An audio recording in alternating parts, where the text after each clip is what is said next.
Bienvenidos a nuestro estudio de Gálatas, un estudio inductivo, con el pastor Víctor Manuel Buitrago. Gálatas, la carta de la libertad cristiana. Esta fue la carta que separó definitivamente al cristianismo del judaísmo. Bienvenidos.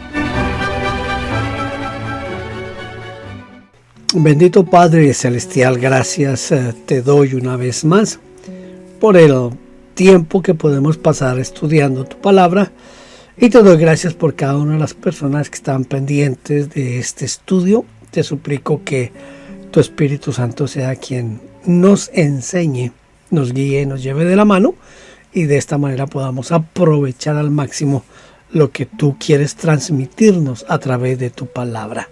Ayúdanos a despojar de todo prejuicio y que podamos tener una mente abierta, un espíritu listo para que tu Espíritu Santo nos guíe a las verdades que tú quieres guiarnos.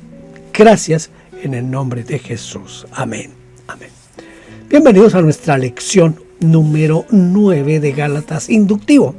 Hoy vamos a estudiar Gálatas capítulo 3 del versículo 21 al versículo 28. Para lo cual voy a iniciar leyendo los versículos 21-22. ¿Significa esto que la ley se opone a las promesas de Dios? Claro que no. Dios nunca dio una ley que pudiera dar nueva vida al mundo. Si fuera así, podríamos estar aprobados por cumplir la ley. Pero la Escritura encierra a todo el mundo bajo el poder del pecado, para que los que creen puedan recibir por la fe en Jesucristo, la nueva vida que Dios prometió. Tenemos aquí entonces nuestro texto de Gálatas 3, 21 y 22, y vamos ahora a tratar de mirar bajo nuestras preguntas inductivas. Vamos a tratar de mirar lo que nos dice aquí el apóstol Pablo. Estaba el apóstol Pablo en contra de las leyes que Dios puso. ¿Qué no podía hacer la ley? Ahora, ¿quién fue quien encerró todo bajo pecado? Podríamos parafrasear este versículo de la siguiente manera. Tal vez están pensando que me estoy oponiendo a la ley de Dios y que estoy diciendo que la ley contradice las promesas de Dios. Dios me libre de pensar tal cosa. Al contrario, lo que realmente digo es que si la ley tuviese el poder de dar vida, nuestra salvación vendría por la ley. Esta es la paráfrasis que se hace para poder entender un poquito más esto. Y vamos a tomar como ejemplo la ley de un edificio. Seguramente usted ha vivido alguna vez en un edificio, en un conjunto de casas donde hay ciertas normas para quienes habitan allí. La ley pondría los límites al acceso al edificio. Es decir, no cualquiera puede entrar a un edificio, sino que hay unas normas para entrar a ese edificio. También hay una restricción hacia ciertas áreas del edificio. También la ley de los edificios prohibiría dejar o sacar objetos. También establecería atribuciones y restricciones a la comisión directiva. Fijaría la cuota administrativa y la pauta para la disciplina o el castigo para aquellos que la quebranten. ¿Qué habrá logrado la ley? Bueno, una ley, por ejemplo, como esta de un edificio o de un conjunto residencial, lo que nos ayuda es a poner orden, porque por medio de las leyes o normas se evita el caos. En segundo lugar, pone límites. Por ejemplo, los avisos de prohibido pasar evitarían que extraños ingresen en zonas privadas. Tercero, la autoridad. Aquellos que la ejercen se apoyan en la ley. Ella les da la autoridad. Pero esas leyes darán vida a esa institución. Crecerá por la propaganda de estas leyes. Publicitarán sus prohibiciones para atraer a más gente a la empresa o a la institución o al edificio o al conjunto. La verdad es que nunca harían eso. De la misma manera sucede con la ley de Dios. Ojalá pudiese dar vida, pero su función no es esa. El propósito de la ley no es el mismo que el propósito de las promesas de Dios. La ley me dice aquello que puedo o no puedo hacer. La promesa me dice lo que Dios va a hacer. El cumplimiento de la ley es cosa mía. El cumplimiento de las promesas es un asunto de Dios. Segundo lugar, Pablo no dijo que Dios encerró todo bajo el pecado, ni tampoco dijo que fue Satanás, ni que el hombre se encerró a sí mismo, sino que fue la Escritura. Por eso, algunos, en lugar de escritura, traducen la ley escrita. Esto se hace para evitar confusiones, porque de acuerdo al contexto, escritura aquí es realmente ley. Es decir, que fue la ley la que nos encerró a todos, dejándonos una sola salida: Jesucristo. Para que la promesa que es por la fe en Jesucristo fuese dada a los creyentes. Y literalmente dice: la promesa por medio de la fe de Jesucristo fue dada a los que creen. La fe es la fe de Cristo. Y por la fe de Cristo es dada la promesa a los que creen. Al creer en Jesucristo, recibimos la promesa de la fe operándose en nosotros una poderosa transformación. ¿Qué otra cosa podría significar Cristo en nosotros? Si Cristo está en nosotros, su fe nos viene por añadidura. Vamos a leer ahora la porción que tenemos aquí de 3:23. Antes de llegar esta fe, la ley nos custodiaba como a prisioneros. No tuvimos libertad sino hasta que la fe fue revelada. Entonces, ¿qué limitaciones tiene o nos impuso la ley? ¿Qué limitaciones nos impuso la ley? ¿Por qué dice que estábamos encerrados, confinados? Aquí se nos presenta a la ley como un custodio que ha limitado nuestra libertad. Primero, la ley nos ha limitado en cuestiones de comida, permitiéndonos comer cierto tipo de aves, de peces y mamíferos, y al mismo tiempo prohibiéndonos otros. Segundo, la ley nos ha limitado sobre los días de trabajo. Eso incluía un descanso obligatorio todos los sábados y bajo sentencia de muerte si no se respetaba. ¿Sabe usted que hay algunos países que todavía, que son de tradición cristiana, que los domingos no abren sus negocios? Yo llegué a esta ciudad, la ciudad de London, Ontario, Canadá. Llegué hace ya casi 17 años. Y cuando yo recién llegué, habían lugares donde no se abría los días domingo, y porque era una norma, los domingos no se abrían ciertos comercios. Entonces eso fue evolucionando y ya hoy se abre, aunque aquí y en casi todo Canadá los ciertos festivos son tan sagrados que no abren absolutamente nada. Bueno, en este caso la ley obligaba al descanso. La ley nos ha excluido de la casta sacerdotal como la de Leví, porque solo esa tribu podía estar al servicio del templo. En cuarto lugar, la ley nos ha limitado en la adoración y nos ha obligado a continuos sacrificios, holocaustos y ofrendas por el pecado.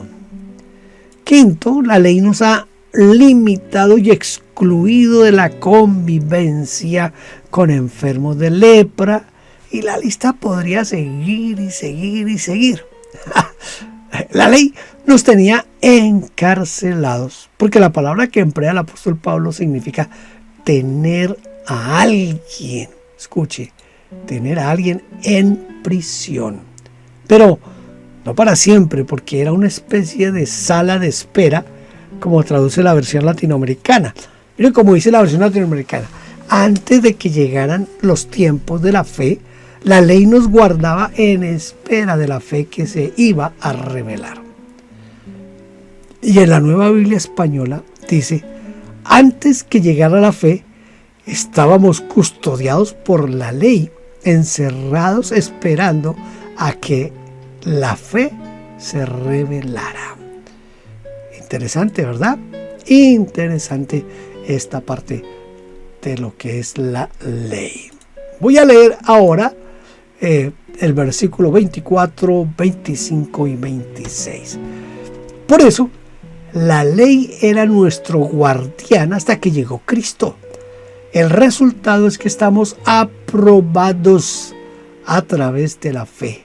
Ahora que ha llegado la fe, ya no necesitamos que la ley sea nuestro guardián.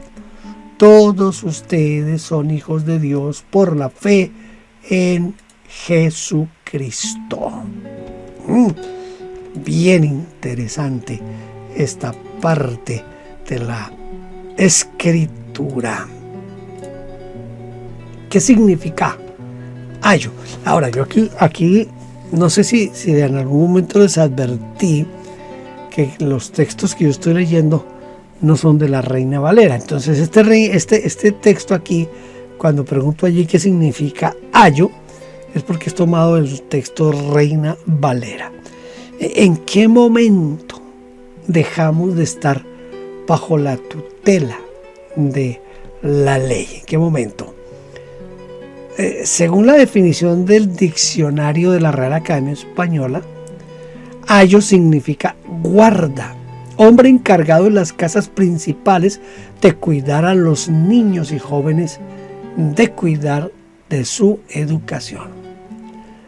Pero Pablo emplea la palabra pedagogo, ¿sí? La palabra pedagogos, que significa instructor, maestro, guía. Según el diccionario de la Biblia, en el mundo grecorromano, los primeros años del niño transcurrían en el gineceo. Quizás de ahí es que viene la palabra gimnasio, ¿no? Gineceo, bajo la vigilancia de la madre y de la nutricia. También se podría decir de la institutriz, debe ser. Pero a los 7 años, el niño abandonaba el control femenino para pasar a manos del ayo, cuya función era acompañar a su joven amo en las salidas diarias, cuando iba a la escuela o cuando iba a la palestra o a cualquier ceremonia pública. Le llevaba a su equipo escolar y por la calle cuidaba de que el niño observara una conducta decente. Por eso, otras traducciones de la Biblia en lugar de ayo traducen: la ley ha sido nuestra niñera, o fue la sirvienta para llevarnos a Cristo Jesús. Es igual que la enseñanza pública. En la enseñanza pública, el niño, el adolescente o el joven, está bajo la tutela de su maestra o de los profesores, pero una vez que concluye sus estudios, ya no está más bajo su tutelaje. Sería ridículo que un graduado continúe estando bajo la observación y corrección de su maestra de primer grado o de cualquier profesor de su etapa de estudios.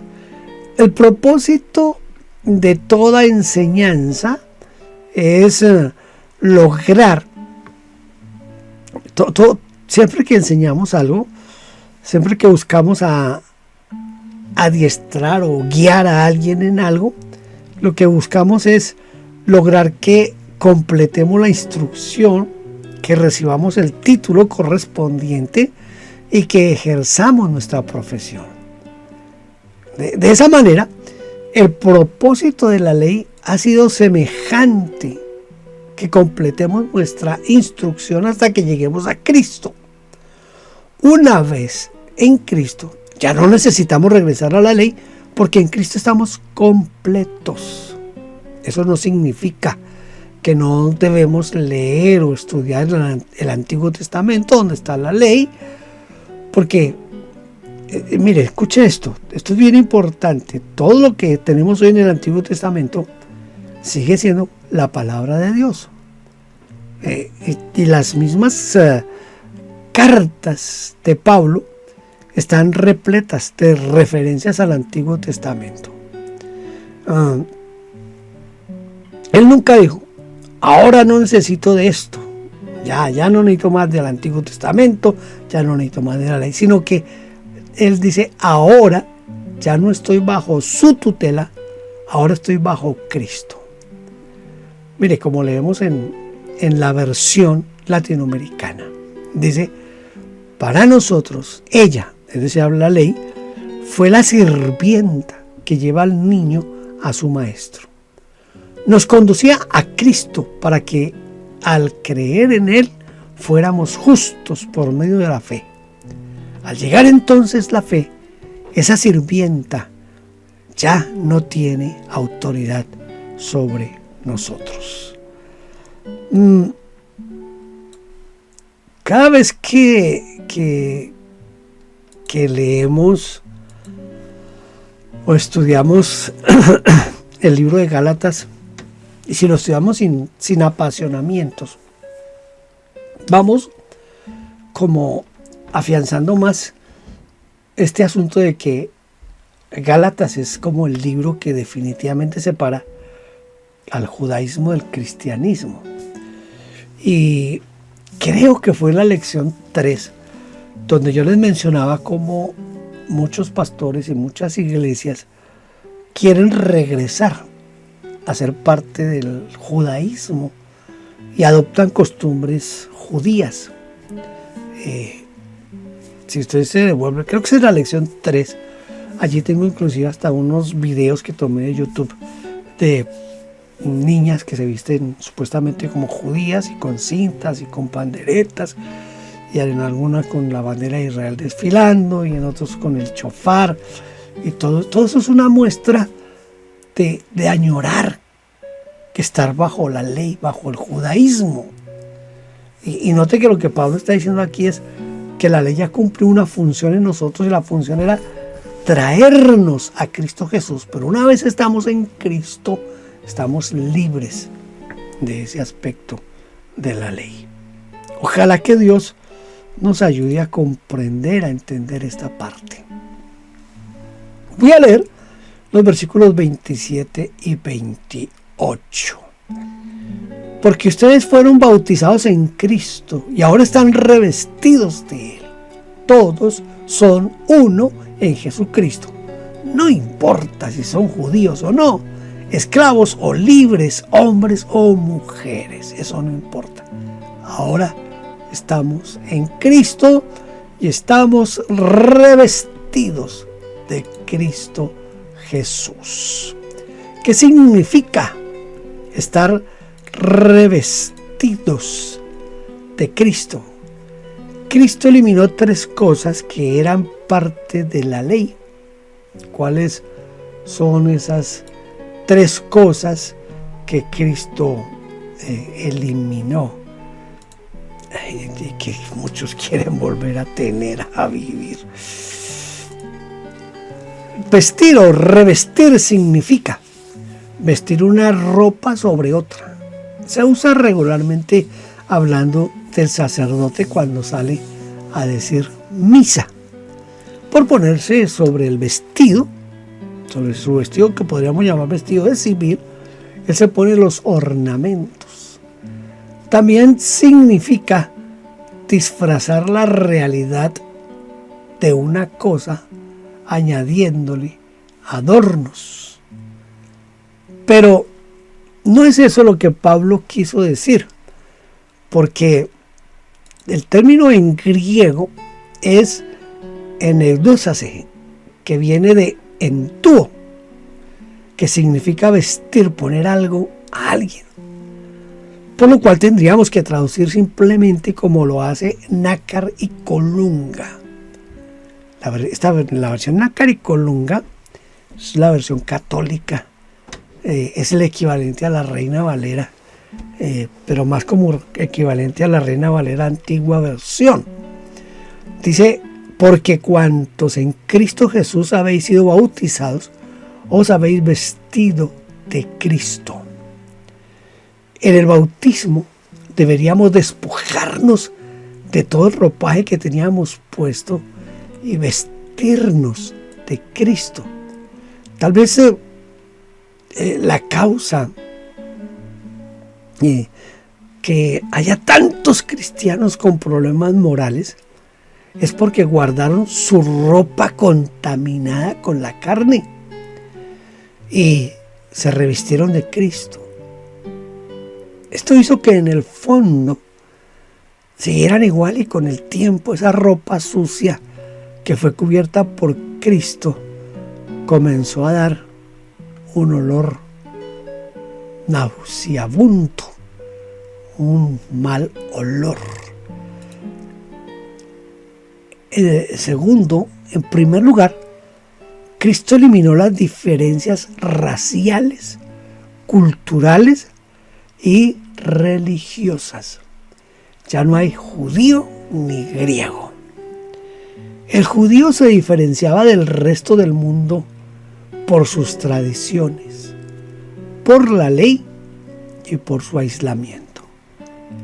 Para un judío ortodoxo, entrar a comer con alguien que no fuese judío significaba ser contaminado ceremonialmente.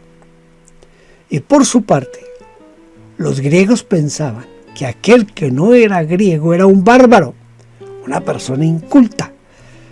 Cristo Jesús quitó de en medio estas diferencias para que griegos y judíos comiesen juntos en la misma mesa y que se llaman hermanos entre ellos. En segundo lugar, Cristo eliminó las diferencias sociales. Dice que en Cristo no hay esclavo ni libre. El esclavo estaba atado a su amo y no tenía derechos en la sociedad.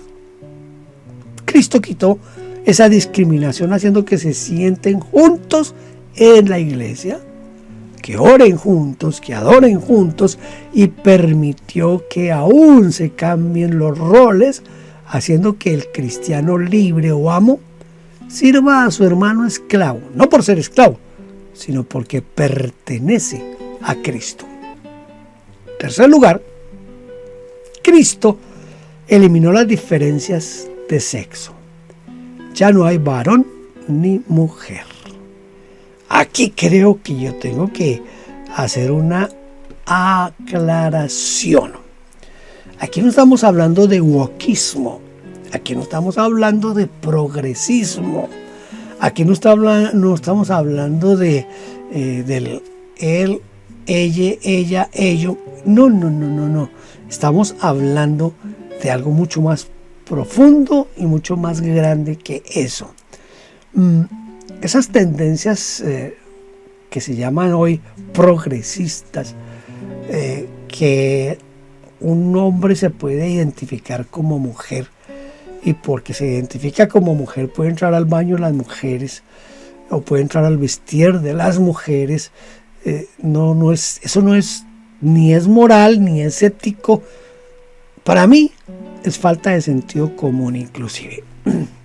Por eso aquí cuando estamos hablando de este aspecto, no estamos hablando del wokismo o el progresismo. Cuando estamos hablando aquí que ya no hay varón ni mujer, es porque muchas áreas de la vida religiosa estaban vedadas para las mujeres. Bueno, todavía hoy, simplemente por ser mujeres. Entonces ya se le quitaba todo espacio a la mujer.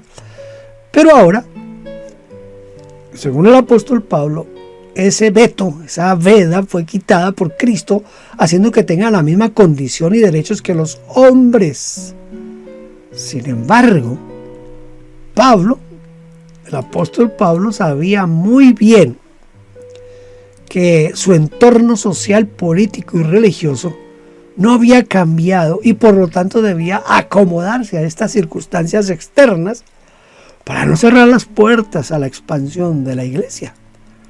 Por eso insiste en que las mujeres se acomoden a la cultura, aunque por derecho propio sean iguales a los hombres. Si está claro el pensamiento, no estamos hablando de wokismo, no estamos hablando de progresismo, no estamos hablando de lenguaje inclusivo, sino que estamos hablando aquí de esa situación social que se vivía en el tiempo del apóstol Pablo. Vamos a tratar de memorizar un versículo hoy. Está fácil, usted lo ha escuchado muchas veces y aprendérselo va a ser súper rápido. Ya no hay judío ni griego, no hay esclavo ni libre, no hay varón ni mujer, porque todos vosotros sois uno en Cristo Jesús. Fácil, ¿verdad? Ya no hay judío ni griego. No hay judío ni griego. No hay esclavo ni libre. No hay varón ni mujer, porque todos vosotros sois uno en Cristo. Ojalá que la iglesia entendiera eso hoy. Somos uno en Cristo Jesús. Muy bien, hemos llegado al final de nuestra lección número 9 de Gálatas Inductivo. Lo espero en la lección número 10. Dios lo bendiga. Gracias por vernos. Favor inscribirse en nuestro canal. Denos un like, toque la campanita y déjenos su huella con un comentario. Bendiciones.